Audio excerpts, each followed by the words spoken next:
Enfants abusés, les conséquences. Alors aujourd'hui c'est une vidéo très particulière, alors vous m'excuserez si je peux avoir des moments un peu d'émotion, vous comprendrez pourquoi en restant avec moi parce que c'est vraiment un sujet très important.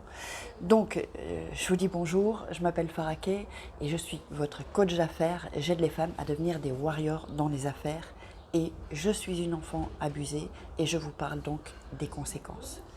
Alors, les conséquences font que, en fait, les enfants abusés sont construits différemment. Ils se construisent différemment. Ça, c'est vraiment très important de comprendre ça. Vous ne pouvez pas demander à un enfant qui a été abusé, que ce soit sexuellement, que ce soit physiquement, que ce soit psychologiquement, d'être comme la normale, on va dire, ou d'agir dans une certaine normalité. Vous comprenez?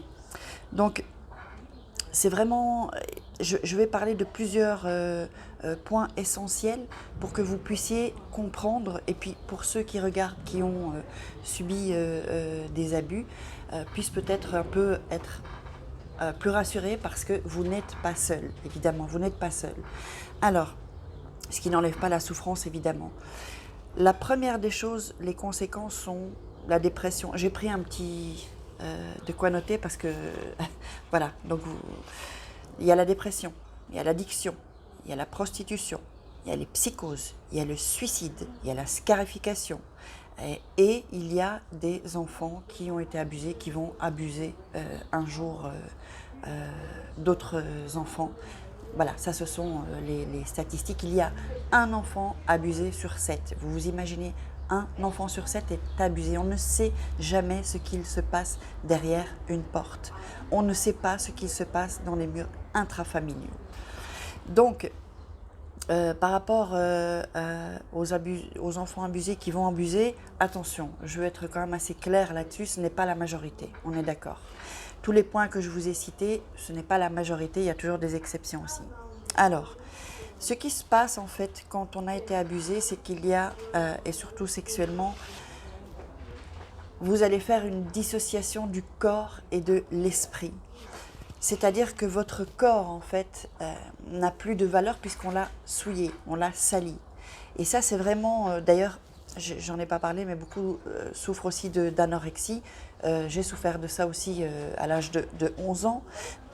Donc, une dissociation, c'est vraiment... vous savez, normalement, le corps et l'esprit doivent se rejoindre. Et vraiment, chez les gens, les enfants qui ont été abusés, c'est une conséquence. Il y a vraiment une dissociation de la personnalité.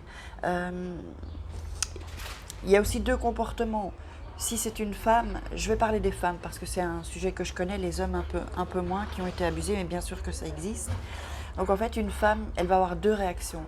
Elle va soit se cacher, elle va cacher son physique, soit elle va montrer son physique à outrance, si vous voulez. Ce sont deux comportements assez extrêmes. C'est-à-dire que la femme qui va cacher, ou l'adolescente, la femme ensuite, qui va cacher son physique, elle va être vraiment dans la peur qu'on la touche, dans la peur de... La sexualité ne va plus être quelque chose, c'est presque quelque chose qui n'existera plus ou pas pour elle, vous voyez. Donc, et la personne, la femme qui va au contraire montrer, c'est-à-dire être, moi j'ai vécu les deux choses, donc montrer sa poitrine beaucoup plus, être aguicheuse, être un peu plus provocante, c'est une femme qui, aujourd'hui, ou une jeune femme qui se dit « on m'a sali, donc mon corps ne vaut plus rien ». Vous voyez ? Donc c'est vraiment, il faut vraiment entrer dans le fonctionnement de quelqu'un qui a été abusé. C'est pas évident. J'espère que vous comprenez un peu ce que je veux dire. Donc moi ce que je voulais dire, c'est que il y a une chose qui est importante. Si vous avez subi ça, écrivez, tenez un journal intime et balancez toutes vos émotions. Balancez vos émotions parce qu'il faut que ça sorte en fait. Il ne faut pas que ça reste en vous parce que c'est en train de vous tuer. Et je sais ce que c'est, je sais ce que ça fait. Ça vous brûle à l'intérieur, je le sais. Vous avez une douleur insupportable. Oups. Vous avez souvent des douleurs insupportables que personne ne peut comprendre. Oui, personne ne peut comprendre ce que vous avez subi, sauf quelqu'un qui l'a subi. Et ce sont des douleurs, vous n'avez pas idée, sauf celles qui ont connu ça, enfin subi ça, j'insiste sur le mot subir. Donc ça vous prend dans tout le corps, vous vous sentez, vous pouvez être paralysé parfois par des situations ou être bloqué, être en état de sidération. Vous pouvez développer une parano, vous pouvez développer jusqu'à une psychose même. Ce n'est pas de votre faute, ce n'est pas de votre faute parce que vous êtes victime. Vous êtes victime et ce n'est pas de votre faute. Et ce n'est pas normal que vous ne trouviez pas d'aide. Donc, ce que je vous demande, vraiment, faites ce que je vous demande. Parlez-en à une personne de confiance. Même si c'est, je ne sais pas, le boucher, ou si c'est, mais allez, il y a plein d'associations où on peut en parler. Il y a des numéros de téléphone où on peut en parler. Donc, il faut que ça sorte de vous. Si c'est vraiment difficile d'en parler, parce que je sais combien c'est difficile de parler, vous avez du mal à parler de ça, vous avez du mal à aller dans les détails de ce qu'on vous a fait, mais il faut vraiment que vous sachiez que pour vous en sortir, et on peut s'en sortir, je le répète, je m'en suis sortie, je ne souffre plus de ça. Moi, je souffre quand... Je sais que ça arrive encore, ça me fait souffrir, vous comprenez? Donc, mais plus pour moi, pour la petite fille, là j'ai une distance maintenant. Donc, il faut que ça sorte. Alors tenez un journal si vous avez du mal à en parler. Ça viendra petit à petit. Mais sortez toutes ces merdes, excusez-moi du terme, toutes ces merdes qui vous brisent, quoi. Qui vous brisent. Et je vous recommande aussi, je vous invite à regarder la vidéo. Je la mettrai en info, la vidéo sur l'estime de soi. En 5 minutes, vous allez changer de vision par rapport à votre estime de soi et ça va vous provoquer un déclic. Donc, moi, ce que je veux que vous sachiez aussi, c'est que pour vous en sortir, quels sont vos rêves? Dites-moi quels sont vos rêves dans les commentaires. Quels sont vos rêves? N'abandonnez pas vos rêves. N'abandonnez pas vos rêves. Il vous faut des projets. Vous avez le droit de faire ce que vous voulez dans la vie, tant que ça ne nuit pas aux autres, évidemment, avec une éthique, parce que sortez de la haine, en fait. Le pardon, j'en parlerai dans une autre vidéo, mais sortez de cette haine, parce que cette haine, en fait, elle vous renvoie à vous. C'est une haine, quand vous avez une haine contre quelqu'un, c'est une haine contre vous, en réalité. Donc, c'est mauvais pour vous. Ça va vous développer des maladies psychiques, psychosomatiques et tout ça. Quand on a été abusé, on a du mal à dormir, il y a les insomnies encore, je n'ai pas tout cité parce qu'il y a tellement de choses. On a du mal à dormir parfois et puis on ressasse toutes ces choses, il faut arrêter.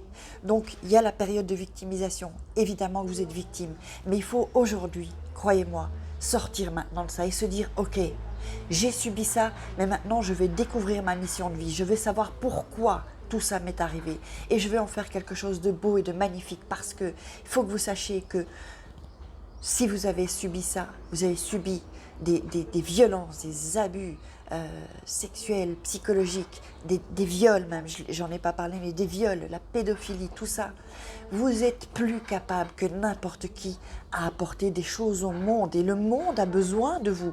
Moi, je vous le dis. Alors si vous n'avez personne qui croit en vous, je crois en vous. Si personne ne vous dit qu'il vous aime, je vous aime.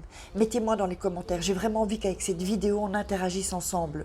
Mettez-moi quelles sont les difficultés que vous avez, quels sont vos blocages, je veux vraiment vous aider. Puis il y a un sondage aussi, répondez à ce sondage. C'est vraiment hyper important pour moi. C'est un sujet vraiment très très important pour moi. Je peux vous aider. Si vous voulez aller plus loin, si vous ressentez le besoin d'être accompagné sur ce sujet ou sur un autre, remplissez ce sondage. Le lien est en dessous et comme ça, on verra ce qu'on peut faire ensemble.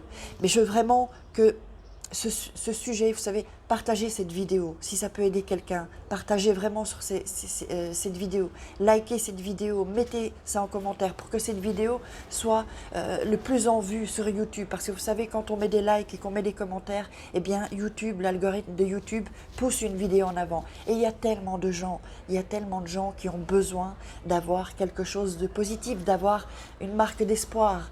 Vous comprenez? Donc je compte vraiment, vraiment sur vous. Alors je vais regarder si, oui, je vais vous parler donc du livre que j'ai écrit. Voilà, c'est Mon père, ma mère, Allah et moi, c'est peut-être à l'envers. Et c'est mon autobiographie où je raconte mon parcours.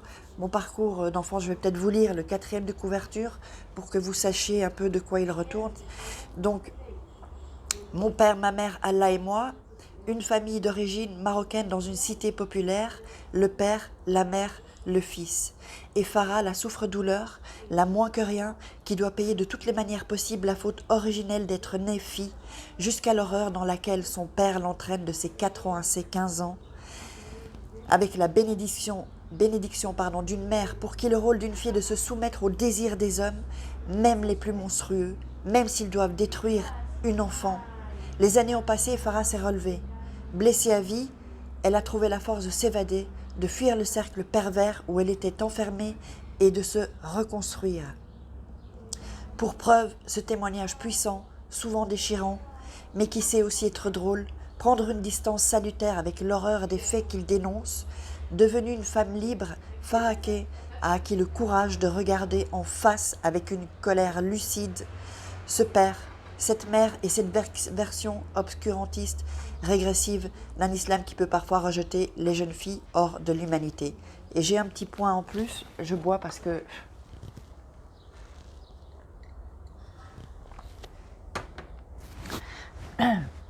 je ne suis pas ici pour parler de religion, ce n'est pas le sujet. Le sujet, c'est vraiment l'inceste dans mon cas.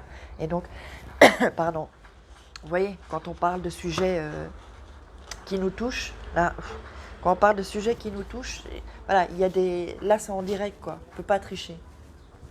Il y a des phénomènes psychologiques et corporels qui se manifestent. Donc voilà, écoutez, je vous dis merci, je vous dis à demain. Et je compte vraiment sur vous. Donc, ne plus rester dans la victimisation. Je vous embrasse, je vous aime et je crois en vous. Ciao.